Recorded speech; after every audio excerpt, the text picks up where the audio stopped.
Good morning, Bookers. Welcome back to 10 minutes of meaning. Please help yourself to coffee, pastry, slushies in the lobby. 10 minutes of meaning series is generously sponsored by Shmuel and Esther Shayowitz, the Nishmas, his father, Yaakov Yudav and Gedaliah, the schus of Refuah Shlema of her mother, Batsheva Bas Bluma Rivka. The Ramban has been walking us through a formula, the Ramban's letter to his son, but really the Ramban's letter, a gift to each and every one of us, a promise if we read it weekly, let alone daily, sure to transform our lives. If we follow the formula, how to avoid anger, not how to conquer anger, not how to not get angry, but to accustom ourselves to always speak benachas, to always be gentle and kind, and therefore to never get angry. Rabbi Yedid was here for Shabbos. He pointed out, sometimes we say, he makes me so angry.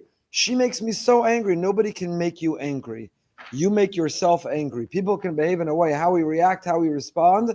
If we will indulge that impulse of anger, that is entirely up to us. But if we do, we knock out God. If we if we demonstrate anger, we're worshiping ourselves and not Him. But if we can, on the other hand, condition ourselves to speak benachas, then we have Anavah. Then we have the midah. If anger is the worst categorically bad quality, then humility is the best, categorically best quality, and then there's room for God. And we've been talking about how to practice humility, both externally and internally, our very posture. We left off last week. A person should look down, their eyes to the ground, their heart up above. Shamayim ma'avi al-aretz mitachas, that a person should is only in equilibrium, is only really balanced when the head is tilted down. Lalaches batamid, to walk with humility always. And now we move into the home stretch, almost done with the letter of the Ramban. B'chol devarecha ma'asecha machshavasecha b'chol eis, in all of your speech and in all of our actions and in all of our thoughts. That covers the three realms of human behavior: speech, action, and thought.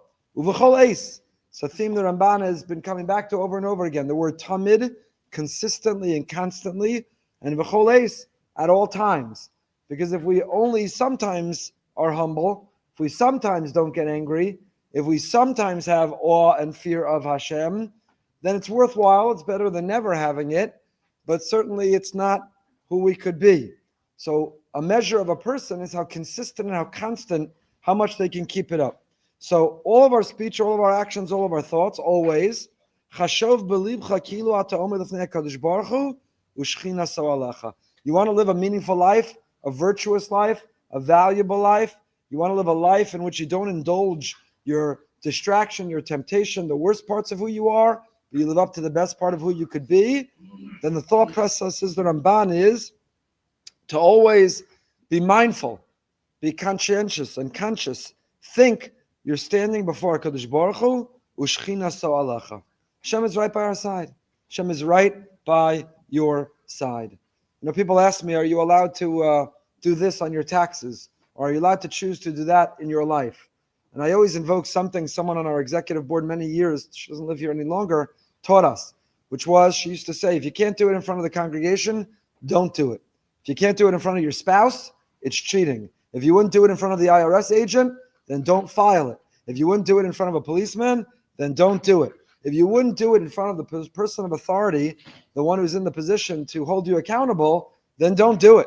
If you have a doubt whether you would do it in front of that person, whatever the act may be, your spouse, your boss, the IRS agent, the policeman, then don't do it.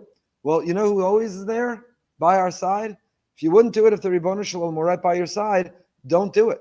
If you wouldn't press play and listen to that thing, if you wouldn't scroll and watch that thing, if you wouldn't say that thing, if you wouldn't do that thing, if you wouldn't go to that place with Hashem were right by your side, then don't ever do it, because He's right by your side. And that, says the Ramban, is how to make better and the right choices in life, is to live life knowing He's right by your side. Not as a policeman ready to catch you, as a loving confidant who's by your side, holding you up, supporting you, cheering you on. We don't have to watch that. We don't have to listen to that. We don't have to go there. We don't have to say that. We don't have to react that way. We don't have to indulge that. He's not catching us as a policeman. He's supporting us and encouraging us as a confidant, as a cheerleader, as a friend. But He's right by our side. Ata omed l'fnei HaKadosh Baruch Hu u'shchina so alecha. The Rav Dan Segel, the Mashgiach, in his commentary on Iggeres HaRamban says, we say in Marav every night, V'saknenu be'etz ha'tova milfanecha. V'saknenu, a tikkun, literally means repair us, be'etz ha'tova, with a good advice, with a good way, milfanecha, from in front of you. But he dashes, Mashgiach says, what's the etz ha'tova? Milfanecha. Saknenu. What's the best way to fix ourselves? Be'etza tova. You know what the best advice is? Saknenu, to fix ourselves? Milfanecha. Always think about and consider ourselves milfanecha. We're always in front of you. You're always sitting on the couch next to us. We've talked about the Gra. The Vilna Gaon says that Gehenim, the future, when we pay the piper, when we appear before the heavenly court, is not whips and chains and a judge. It's Hashem sitting on a couch next to us and pressing play on our life. The public, the private, what everyone knows, we think nobody knew. And he invites our friends and family, and we all watch all of it together. Says the Gra. That's Gehenim. When we thought no one saw, no one was watching, no one knew, to watch it next to HaKadosh Baruch Hu and everyone we know, that's Gehenim. The good news is we can edit. We can edit out the tape before he presses play. That's tshuva in this world. But that thought process of milfanecha, HaKadosh Baruch Hu is right next to us. It's right next to us. So if what you're going to do, you wouldn't do if he were revealed right next to you, don't do it, because he is revealed right next to you. Ki kvodo malei olam, says the Ramban. HaKadosh Baruch Hu's glory, his greatness, his honor, malei olam, it fills the whole world. There is nowhere to run. There's nowhere to hide. There's no corner to sneak into. There is no incognito from Hashem. There is no window. There is no tab. There is no delete of history and cookies. There is no way to be able to eliminate or hide or conceal from Hashem. Ki kvodo malei olam. HaKadosh Baruch Hu's kavod, it fills the entire world. Now, why does the Ramban write, B'choleis, always think in your speech, your actions, and your thoughts. Chashov, think in your heart. Ki'ilu ata omed lefnei. What do you mean, ki'ilu ata omed? As if you're standing in front of Hashem. Why does the Ramban write, ki'ilu omed, as if you're standing? Is it as if you're standing? Harei kvodo malei olam. He then goes on immediately to say that kvodo malei olam, HaKadosh Baruch Hu's kavod fills the entire world. So why is it ki'ilu? Why is it ki'ilu? Yeah? You should think. But it's not ki'ilu. It's not as if it does. It does. It does. So, Mustama the Ramban writes that way because in the physical world, in the physical reality, right now I see you, the people sitting in front of me. I know you're here. Most of you appear like you're listening. So I can observe and see and measure and tangibly, empirically, I could see you. Because Baruch Hu, part of the challenge is, by definition and by design, we could deny his existence. We have to choose to see him and feel him and hear him and talk to him. So the ki'ilu is not ki'ilu, he's not here. There is no ki'ilu, he's not here. Kvodo malei olam, he's here, there, and everywhere. Uncle Moshe got it right. So the ki'ilu is, we have to invoke our imagination to see him sitting next to us because it's not obvious and evident. It's not empirical and tangible. You can't touch, you can't feel. So the ki'ilu is that a person has to invoke imagery and imagination and picture and vision and feel. He's in the car next to me. He's on the couch next to me. He's in the cubicle next to me. He's always next to me. Ki'ilu, to invoke the imagination, the picture, to be able to see. To be able to see. And then all of your speech will be with awe and with fear, like a servant before a master.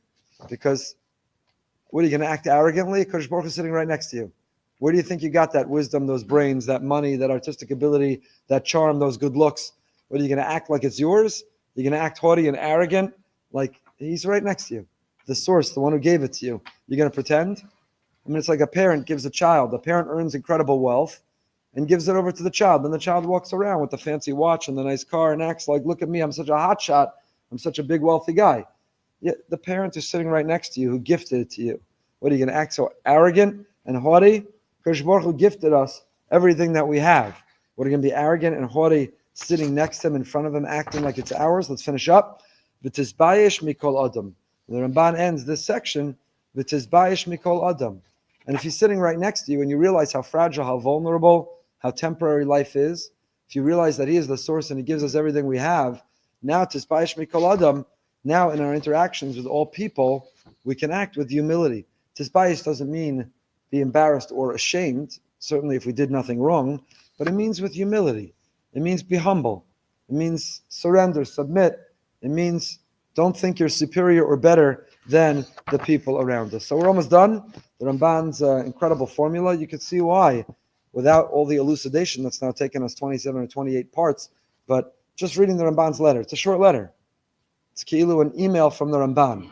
If you'd read the email from the Ramban once a day, and it would remind us things we already know, like the Ramchal writes in Mesilas Yesharim, but we forget, and it would ground us and center us and focus us, then every day we'd live a better day, we'd live a better us. It should be a day of Besoros Tovos, Yeshuos, Venachamos.